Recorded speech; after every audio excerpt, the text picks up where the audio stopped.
Bienvenue dans cette nouvelle vidéo. Aujourd'hui je vous retrouve pour vous présenter toutes les petites sorties livresques pour le mois de janvier que j'ai repérées.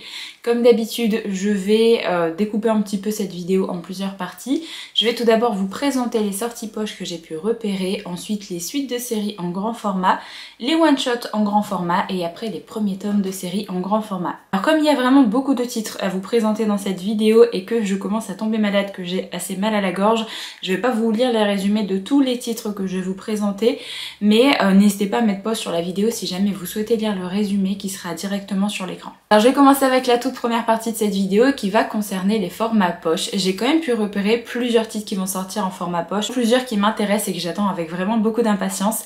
Vous avez le premier tome de la série Twisted, donc de Hannah Wang qui va sortir. Le premier tome s'appelle donc Twisted Love, ça sort le 2 janvier et c'est un premier tome de trilogie ou de tétralogie. Je crois qu'il y a 4 tomes dans cette série, si jamais je dis pas de bêtises.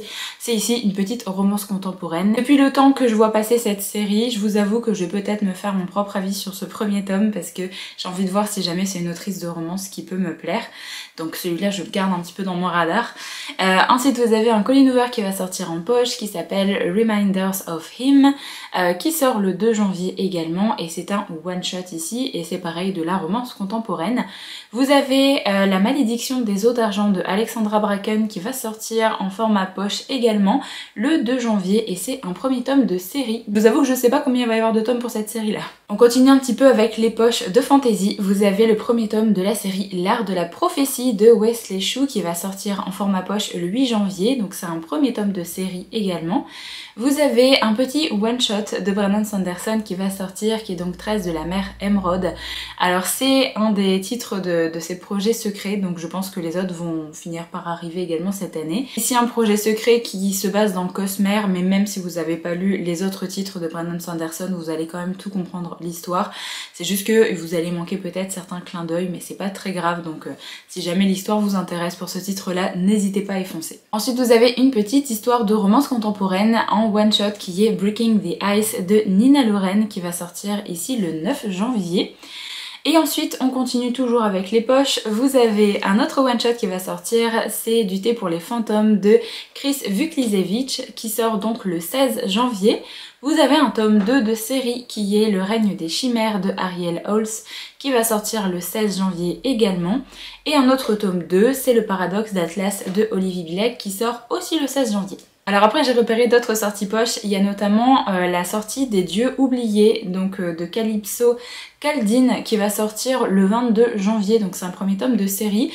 C'est une sorte de réécriture un petit peu mythologique il me semble, donc n'hésitez pas à me dire si jamais vous avez lu cette série, ce que vous en avez pensé, parce que je vous avoue que j'ai pas vu d'avis passer dessus et comme j'aime bien tout ce qui est réécriture un petit peu de mythologie, ça me tente plutôt bien. N'hésitez pas à me donner vos retours si jamais vous avez découvert cette série et me dire ce que vous en avez pensé.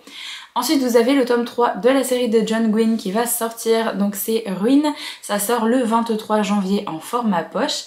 Et vous avez Les Chants de Newing de Emily Kerbalek qui va sortir le 29 janvier et c'est un one shot. Alors ensuite on va passer aux suites de séries en grand format. Alors je tenais à vous préciser que il va peut-être y avoir des modifications de date, des modifications de jours de publication parce que vous avez plusieurs maisons d'édition qui ont eu des petits soucis avec leurs imprimeries, qu'il n'y a pas si longtemps que ça, il y a eu des inondations et donc vous avez des retards de publication, donc n'hésitez pas à suivre la maison d'édition sur leur Instagram par exemple si jamais vous voulez vraiment les dates de sortie des titres, parce que des fois ce que moi je peux trouver sur internet ce sera pas vraiment la date définitive, il y a déjà des titres qui ont été déplacés un petit peu dans le mois au niveau des sorties. N'hésitez pas à suivre les maisons d'édition sur Instagram, là je vous fais un petit bilan de ce qui va sortir là pendant le mois de janvier, mais bien sûr les dates c'est pas sûr à 100%. Alors pour la première suite de série que j'ai pu repérer, je vous ai mis la couverture VO puisque la couverture française n'a pas encore été annoncée, donc c'est le deuxième tome de cette série, donc il s'appellera Un royaume si maudit, si jamais je dis pas de bêtises, de Stacia Stark. Le premier tome c'était Un royaume si cruel et merveilleux, et donc là de base il devait sortir au début du mois de janvier, mais là il a été repoussé au 29 janvier, donc c'est le tome 2 de cette tétralogie de série de romantésie. Vous avez ensuite la suite de la série Magnolia Park, si jamais je me trompe pas du nom de série, qui va sortir. Donc là c'est le tome 4 qui concerne Daisy Hates, si jamais je dis pas de bêtises. Pareil, je vous ai mis la couverture VO, je sais pas du tout s'ils vont garder celle-là en français, mais c'est juste celle que j'ai pu trouver. Ensuite vous avez l'enfant de l'éther de Lydia Brassington qui va sortir le 2 janvier pour l'instant. Donc peut-être que la date va également être repoussée, je ne sais pas. C'est ici le tome 2 de cette série si jamais ça vous intéresse. Ensuite, il y a une suite de séries que j'attends avec énormément d'impatience. C'est la suite de la série Les Couronnes de Nyaxia de Carissa Broadbent. Donc normalement, ça doit sortir le 8 janvier et ça va s'appeler L'Oiseau Chanteur et le Cœur de Pierre. C'est le tome 3 du coup de cette série, même si techniquement c'est un premier tome de duologie, vu que c'est la deuxième duologie qui se passe dans cet univers. Et chronologiquement parlant, il faut avoir lu la première duologie avant de se lancer dans ce titre-là, donc c'est pour ça que je l'ai mis dans la suite de série. Vous avez ensuite le tome 3 de la série Dark Magie de Kyle Carpenter qui va donc sortir. Ça s'appelle La Couronne déchue et ça sort le 8 janvier. Et vous avez Gouffre de Stacey McEwan qui va donc sortir le 9 janvier et c'est un tome 2 de série. Sinon avec les titres d'imaginaire, vous avez un autre tome 2 qui va sortir le 15 janvier qui est la balade fabuleuse de Twila et Frank de Megan Bannon. Donc c'est la suite de la balade funèbre de Art et Mercy. Donc là vous avez ce tome 2 et il va au moins y avoir un tome 3 mais je sais pas si c'est qu'une trilogie ou s'il va y avoir plus de tomes que ça. Ensuite vous avez un tome 4 qui va sortir qui s'appelle La guerre des trois cours de Chloé Cepenaranda qui va donc sortir aux éditions de Saxus. Ça sort donc le 16 janvier. Et vous avez un petit tome 2 qui va sortir qui s'appelle Juniper Hill de Daphne Perry qui sort aux éditions Céleste. Ça sort le 16 janvier et si je me trompe pas ici on est sur de la romance contemporaine. Sinon avec une petite romance vous avez The Right Move de Liz Tomford qui va sortir aux éditions Chatterley. Ça sort donc le 16 janvier et c'est le tome 2 de cette série. Vous avez une fin de série qui va sortir aux éditions Lumen. Ça sort le 16 janvier donc c'est le troisième et dernier tome. Ça s'appellera La dernière étoile de Anne Seylin. Et vous avez un tome 2 de série qui s'appelle Défendre l'aube de Brigitte Kemmerer qui va sortir aux éditions Rajo le 22 janvier.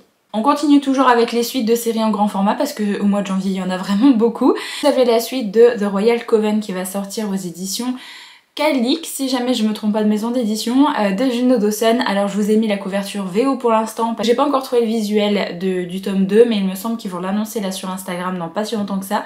Donc je vous ai mis la couverture VO, c'est pas très grave. Normalement ça doit sortir du coup le 22 janvier et c'est un deuxième tome de trilogie, si jamais j'ai pas de bêtises. Ensuite vous avez The Fallen Empire de Grace Draven qui va sortir aux éditions Chatterley le 23 janvier. Donc c'est le tome 2 de cette série de Romantasy. Et vous avez une autre fin de série qui va également sortir au mois de janvier, ça sort le 29. C'est le troisième et dernier tome de cette série, c'est Les ombres de nos âmes, le tome 3, Les destins entremêlés de Jace Saylor. Et pour finir avec les suites de séries, je vous ai mis la couverture VO pour ce titre-là parce que pareil, je n'ai pas trouvé la couverture française pour l'instant. Donc c'est A Soul of Ash and Blood de Jennifer Ellermann-Trout, donc c'est le tome 5 de cette série qui va donc sortir le 30 janvier. Maintenant passer à la catégorie des one-shots en grand format qui vont sortir au mois de janvier. J'en ai repéré quelques-uns, dont certains qui m'intéressent vraiment beaucoup. Alors vous avez un premier titre qui m'intéresse pas pour ma part, mais je souhaitais le citer. Je sais que globalement, il y a pas mal de personnes qui adorent la légende arthurienne, mais de tous les titres que j'ai tentés, il y en a aucun qui m'a happé. Moi je pense que je vais un petit peu abandonner l'idée de lire des livres de la légende arthurienne, parce qu'à chaque fois c'est pas vraiment des très chouettes lectures.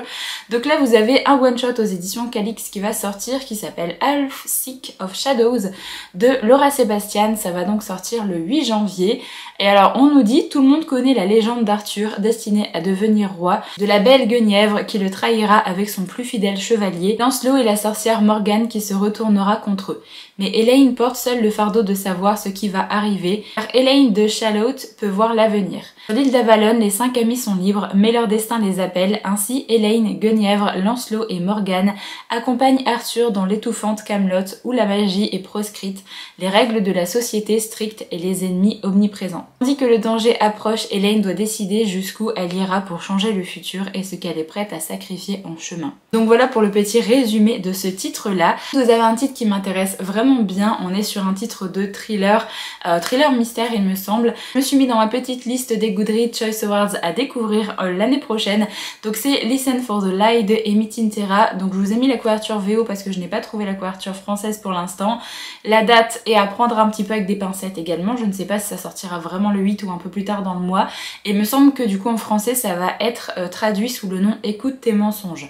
Et alors j'ai extrêmement hâte de voir ce que ça peut donner, vu qu'en fait on nous dit « Et si vous pensiez avoir assassiné votre meilleur ami, et si tout le monde le pensait aussi, et si la vérité n'avait pas d'importance ?»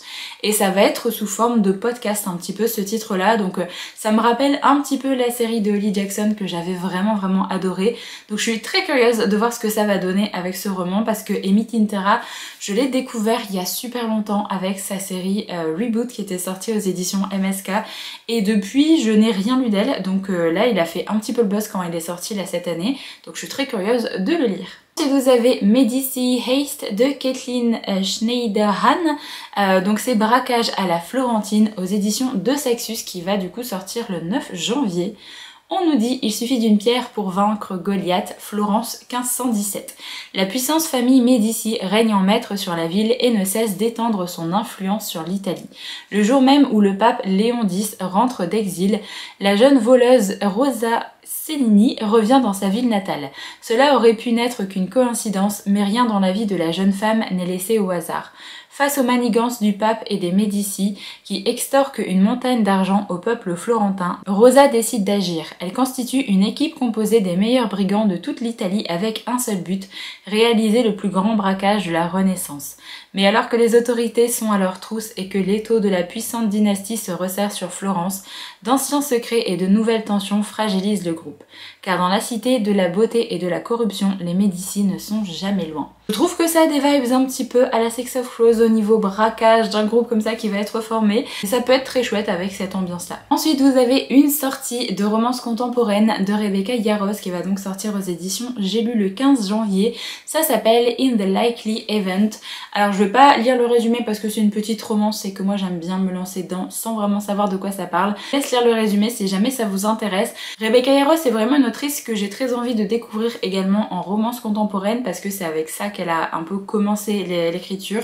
Et je vous avoue qu'il y a plusieurs titres qui m'intéressent bien, il y en a d'autres qui sont déjà sortis en poche.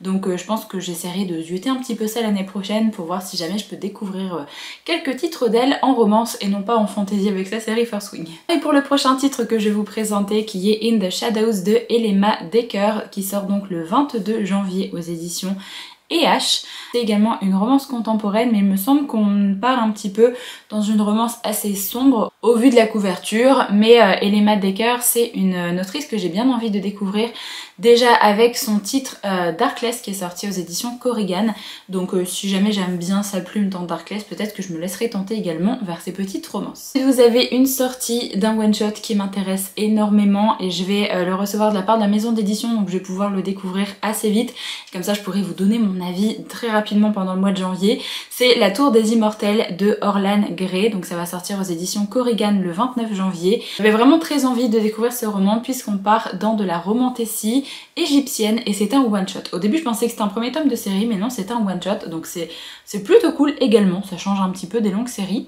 Alors pour le résumé on nous dit Jaï est la toute première reine de Canuria et malgré son ascendance royale, sa position ne plaît pas à tout le monde, surtout depuis qu'elle a décidé d'abolir l'esclavage.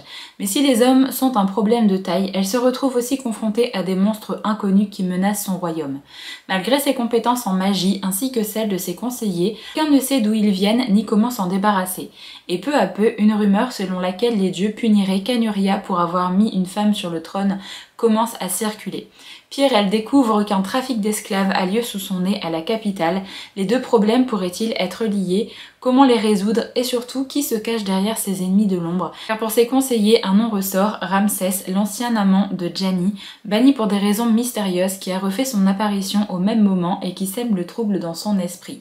Et même si elle le hait de tout son être, il se pourrait qu'il soit l'un des seuls à pouvoir l'aider à régler ses problèmes. Ça a l'air vraiment trop bien, j'ai vraiment trop hâte de le découvrir, donc je vous en donnerai des nouvelles très vite. Ensuite, on va passer au premier tome de série que j'ai pu repérer pour le mois de janvier. Alors, il y a un titre que je vous présente mais qui ne m'intéresse pas vraiment parce que, je sais pas, l'autrice, j'ai l'impression qu'elle part dans beaucoup de smut à chaque fois dans ses livres, donc je pense pas que c'est quelque chose qui va vraiment m'intéresser.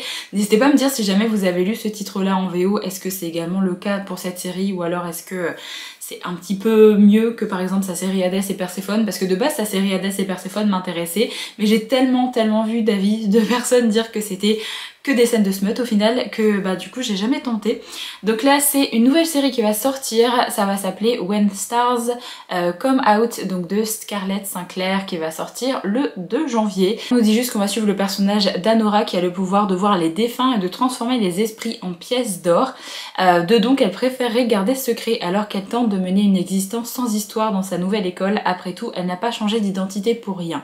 Alors le pitch vraiment pourrait m'intéresser, mais c'est juste que j'ai clairement peur qu'il y ait beaucoup trop de scènes olé dans cette série, donc n'hésitez vraiment pas à me dire si jamais vous l'avez lu en anglais. Si jamais il n'y a pas trop de retours, je pense que j'attendrai les retours après la sortie française pour voir ce que ça va donner. Ensuite, vous avez un autre titre de Hannah Huang qui va sortir aux éditions Hugo Roman, c'est Kings of Sin. Donc le premier tome s'appelle La Colère, ça sort le 2 janvier. Ce que je sais de cette histoire, c'est que c'est une romance contemporaine où on va suivre des gens extrêmement riches. Je pense qu'on est dans le trope un petit peu milliardaire, ce genre de choses.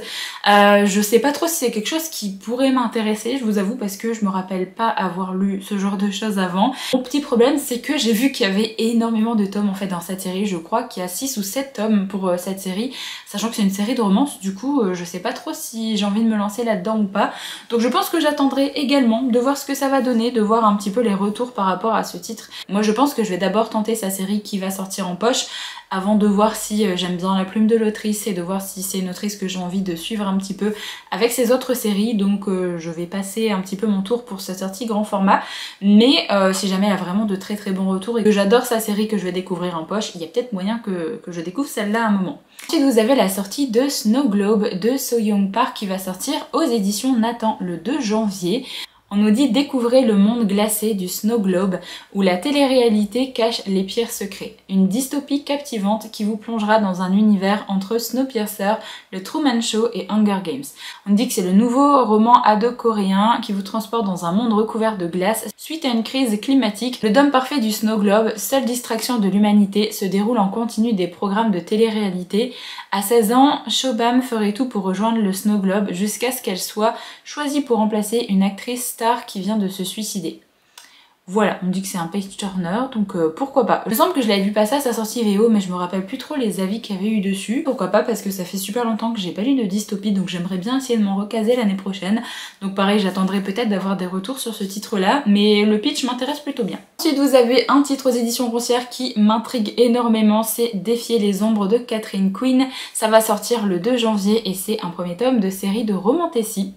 Alors on nous dit elle trahira leur sens, elle donnera la vie à leur pire cauchemar, la plupart n'en réchapperont pas. En tant que main de la mort, Jude Maddox ne connaît que son sinistre devoir, guider les chevaliers de l'étoile éternelle à travers une terre remplie de cauchemars, pour amener la lumière et vaincre la malédiction qui pèse sur le royaume. Ce n'est que lorsqu'il la voit, une jeune femme aussi féroce et rapide que les créatures de l'ombre, qu'il sent la fièvre envahir son sang. Kiara Frey, nouvelle recrue de l'armée royale, ne craint aucunement ce commandant mortel. Elle voit en lui un homme qui sait comment survivre, quelqu'un comme elle. Mais le désiré est aussi dangereux que les ombres elles-mêmes, tout aussi séduisant. Dans un royaume au bord de l'effondrement, les chevaliers devront s'aventurer au cœur de la brume et percer les secrets de ces ténèbres, mais au cours de cette mission suicide, le mal s'attaquera à leurs esprits et se régalera de leur chair. Alors tout ce qui est brume comme ça me fait un petit peu penser à la série Les légendes de Tezmar, et bon c'est une petite histoire de romantécie avec une sorte d'enemies to lovers, donc je suis assez curieuse de voir ce que ça donne. Je ne semble pas l'avoir vu passer en VO, donc ce qui est plutôt rare quand même pour une série de romantécie. Ensuite vous avez L'oiseau dans la bibliothèque de K.A. Lind qui va donc sortir aux éditions Brajlon, ça sort le 8 janvier. Alors celui-là je l'ai vu passer et j'ai vu de très bons avis dessus. Donc c'est Le chêne et le hou, donc tome 1. J'aime déjà beaucoup la couverture, je vous avoue. On nous dit que c'est librement inspiré de La Belle et la Bête. Ce roman sombre, piquant, mêlant romance et fantaisie est le choix parfait pour les fans de Victoria Schwab et Julie Bardugo. Moi clairement, on me dit ça, c'est suffisant, c'est suffisant pour moi. Réécriture de La Belle et la Bête, et on nous dit que c'est parfait pour les fans de Victoria Schwab, qui est une autrice que j'adore, et de Leigh Bardugo, qui est une autrice que j'adore, mis à part le petit fail de Le Familier. Sinon j'ai adoré tous ses romans, donc autant vous dire que c'est un roman que j'ai très envie de découvrir. Le 8 janvier, vous avez le roman Love Redesign de Lauren Asher qui va sortir aux éditions BMR, si jamais je dis pas de bêtises. C'est ici une petite histoire de romance contemporaine. On nous dit céder à leurs désirs semblait inévitable, mais l'amour ce n'était pas prévu au programme. Je laisse lire la suite du résumé si jamais ça peut vous intéresser, mais c'est une petite romance contemporaine, donc personnellement j'ai pas trop envie de lire les résumés complets. Pareil pour ce titre-là, alors je savais pas si c'était vraiment une suite de série ou pas, parce que j'ai vu d'autres titres de l'autrice, mais il me semble que celle-là ne fait pas partie de son autre série qui est sortie aux éditions Roncière. Il me semble que c'est une nouvelle série qui va commencer, ou alors c'est un one-shot. J'ai un peu peur d'avoir mis ce titre dans la mauvaise catégorie, donc si jamais c'est un one-shot, désolée de l'avoir mis dans les premiers tomes de série. Donc là, c'est toute la haine que j'ai pour lui de Megan Quinn. Ça sort le 9 janvier. C'est une histoire de romance contemporaine avec un enemies to lovers. Et il va y avoir comme trope la proximité forcée. Donc si jamais ça peut vous intéresser, n'hésitez pas à découvrir ça. J'ai bien envie de découvrir l'autrice en romance parce que j'arrête pas de la voir passer. Et son autre série, le premier tome vient de sortir en poche dans la collection Pâle de chez De Saxus. Donc j'ai bien envie de voir un petit peu ce que ça donnerait, donc peut-être qu'à un moment je me le prendrai. Ensuite, vous avez une autre romance contemporaine, ou alors c'est la romantécie? Non, je crois que c'est la romantécie, il me semble. C'est Insomnia de Léa Nemesia, donc The Royal Thorns, qui va sortir aux éditions Hugo. Ah bah non, il le classe dans la collection New Romance, donc c'est pas de la romantécie. Donc ça va sortir le 15 janvier. Que dans ce titre-là, on est dans de la romance contemporaine qui va se passer sur le campus d'Oxford. Donc on a un petit côté Dark Academia, il me semble que c'est ça qu'ils ont mis en avant au niveau de la maison d'édition. Avec, il me semble aussi, un Enemies to Lovers, si jamais je me trompe pas. Ça va vraiment me plaire cette histoire de romance contemporaine avec un côté un peu Dark Academia comme ça. J'aime plutôt bien les histoires qui se passent dans des campus de fac, dans des campus d'université. Donc j'attendrai peut-être d'avoir des retours, mais c'est une histoire qui peut me plaire. Ensuite, vous avez la réédition de Caraval de Stephanie Garber qui doit normalement sortir aux éditions Bayard. Alors, il n'y a pas eu d'annonce officielle de la maison d'édition pour le reveal de la couverture. Normalement, c'est prévu le 22 janvier. Vous avez une couverture qui a circulé sur les réseaux sociaux, vous avez le jaspage qui a circulé, tout ça, mais il n'y a pas eu l'annonce officielle de la maison d'édition. Je suis pas sûre que ce soit le visuel définitif. Je vous ai remis du coup l'ancienne couverture qu'on avait. Je sais pas du tout s'ils vont reprendre celle-là ou alors s'ils vont faire un autre visuel. Je vous invite à suivre les éditions Bayard sur Instagram pour pouvoir suivre un petit peu les révélations de la couverture et du jaspage et de l'objet livre en général. Techniquement ils vont sortir un relié, donc j'espère qu'on aura quand même un joli jaspage avec vraiment un bel objet livre, parce que j'aimerais bien me reprendre cette série pour la voir à côté de l'autre série de Stephanie Garber. Donc je vous avoue que j'espère vraiment qu'on va avoir un bel objet livre, et j'espère que ce sera pas le visuel que j'ai pu voir sur les réseaux sociaux parce qu'il ne me plaît pas vraiment. Donc je croise les doigts pour que ce soit autre chose. Ensuite, il y a une sortie aux éditions Lost Kingdom, donc c'est Le Chant de la Reine Corbeau de Isabelle Lezac qui sort le 22 janvier. Donc c'est le premier tome de la série La Guerre des Ombres, et alors il va pas sortir en relié celui-là, mais il sort en brochet agrémenté, on va dire. C'est un brochet avec un joli jaspage comme ils avaient pu faire pour d'autres titres déjà dans leur collection Lost Kingdom. Alors pour ce titre-là, on nous dit: à quoi seriez-vous prêts pour garder le pouvoir? Les Séressiels, famille royale d'émérites, ont été sauvagement assassinés. Seule survivante, Vassilia doit monter sur un trône qui ne lui a jamais été destiné. Elle est prête à tout pour retrouver les coupables et se venger, mais devenir reine implique de se marier. Ne sachant en qui avoir confiance, elle jette son dévolu sur Adrian Sandrecoeur, un noble érudit qu'elle pense faible et manipulable. Obligé d'abandonner ses rêves pour une couronne dont il ne veut pas, il l'épouse, la haine au cœur. Mais la cour d'émérite est un endroit dangereux, et face aux intrigues et aux secrets, ils pourraient bien trouver l'un chez l'autre un allié inespéré, surtout au cœur de l'hiver, alors que de très vieux chants réapparaissent, que d'antiques monstres s'éveillent et que les erreurs de leurs ancêtres reviennent les hanter. Donc on nous met en trope mariage forcé, enemies to lovers, magie et heroic fantasy. Franchement celui-là me tente plutôt bien, le résumé me tente bien, j'aime bien un petit peu les histoires de mariage forcé comme ça. En plus il y a des histoires de monstres et la couverture est très jolie, donc celui-là me tente vraiment bien. Un autre titre des éditions Lost Kingdom qui me tente énormément, et alors je vous avoue que je préfère la couverture hardback, donc je sais pas encore si je me prendrai la couverture brochée ou alors la couverture reliée. Je vous ai mis la couverture brochée pour le visuel ici. Donc c'est Le Chant des pluies éternelles de E.J. Milo. Donc c'est le premier tome de la série Les Moussailles. Ça sort du coup le 22 janvier. Alors je vous lis le premier paragraphe et je vous lirai les tropes après, mais je vous laisse lire le reste du résumé parce que j'ai très mal à la gorge et que le résumé est juste énorme. Donc on nous dit « Bienvenue en Adilor, où les nobles peuvent être des meurtriers et des bandits et où les mélodies les plus séduisantes sont souvent les plus mortelles. Oserez-vous écouter ?» Et en trope on nous dit aventure, magie, allies to lovers et identité secrète. Ça change un petit peu d'avoir la trope allies to lovers, je vous avoue, donc je suis assez intriguée par rapport à ça. Et c'est une série que j'arrêtais pas de voir passer en VO, donc pour ma part c'est clair et net que je vais découvrir ce roman. Un roman qui va sortir aux éditions Corrigan le 22 janvier, c'est Court of Dragons and Crowns de J. Bailey. C'est un premier tome de série. Clairement c'est un titre qui m'intéresse parce qu'on va parler de dragons. On nous dit 4 magnifiques rois métamorphes dragons font éruption chez moi et tuent mon ex-petite amie avant de m'emmener dans leur monde afin de m'obliger à concourir pour devenir leur reine. Une fois tous les 1000 ans, les rois dragons doivent trouver les épouses humaines et s'ils n'ont pas leurs épouses dans les 100 jours, ils perdent leur magie. Arden, Emrys, Grayson et Lysander sont des rois cruels mais très séduisants. Je ne veux rien avoir à faire avec eux et je ne savais même pas que le monde de la magie et des dragons existait jusqu'à ce que je m'y retrouve tête la première et que je sois contrainte de participer à une compétition mortelle pour devenir l'une de leurs 4 épouses. Dans ce monde de robes scintillantes, de dents acérées et de griffes, je dois devenir plus forte que les dragons eux-mêmes. Ils veulent une épouse, mais lorsque je gagnerai la compétition, je serai leur cauchemar. Ça a l'air vraiment très chouette, j'adore un peu cette histoire de compétition comme ça, d'avoir des dragons métamorphes, ça change un petit peu de ce qu'on peut trouver. Donc je suis très curieuse de lire un petit peu ce premier tome de série. Ensuite, vous avez un roman aux éditions Albin Michel Imaginaire qui va sortir le 29 janvier qui s'appelle Le Sabre de Neige. C'est le premier tome de la série Les Sabres Sacrés de Salomé Anne. J'adore la couverture. Personnellement, j'aime vraiment beaucoup la couverture et le résumé est très tentant également. On nous dit, on les appelle les porteurs de sabres sacrés et on raconte qu'ils servent la volonté des kami. Ils ne sont pas immortels mais vieillissent différemment, s'éloignant peu à peu de l'humanité. Maître Shiro, le héron blanc, est l'un d'eux. Il porte le sabre de neige qui se nourrit du sang de ses victimes et procure cette extraordinaire longévité convoitée par l'empereur en personne. Isao, 19 ans, est son unique disciple. Leur ermitage secret est découvert, le jeune élève et son maître se voient obligés de fuir. Mais sur leur route, le sabre de neige est volé. Pour Maître Shiro, qu'il aime éperdument, Isao part à sa recherche sans avoir aucune idée des dangers et des créatures qu'il devra affronter, à commencer par ses semblables, les hommes. Ça a l'air vraiment très chouette. Je sais pas combien de tomes il va y avoir dans cette série, mais en tout cas le résumé est très tentant. Alors ensuite, il y a un titre que j'ai vu passer sur l'Instagram de la maison d'édition Sabran. Il n'y a pas encore eu d'annonce officielle et je l'avais pas trouvé sur les sites, mais apparemment il va y avoir The Forest Grimm de Catherine Purdy qui va donc sortir. Donc le premier tome va sortir au mois de janvier.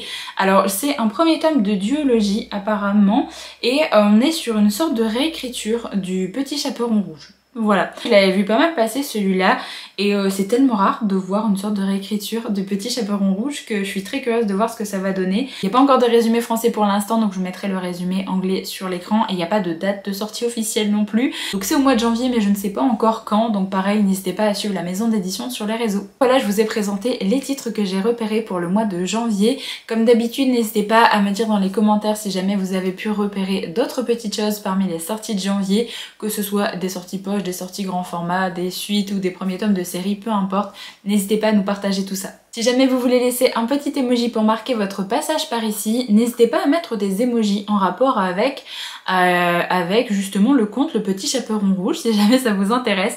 Peut-être qu'il y a une sorte de panier, peut-être qu'il y a un loup dans les emojis, ou alors je sais pas vraiment s'il y a une cape rouge, mais si jamais c'est le cas, n'hésitez pas à mettre ça aussi. Bon du coup j'espère que cette vidéo vous a plu, moi je vous retrouve très vite dans une prochaine, donc en attendant, prenez soin de vous.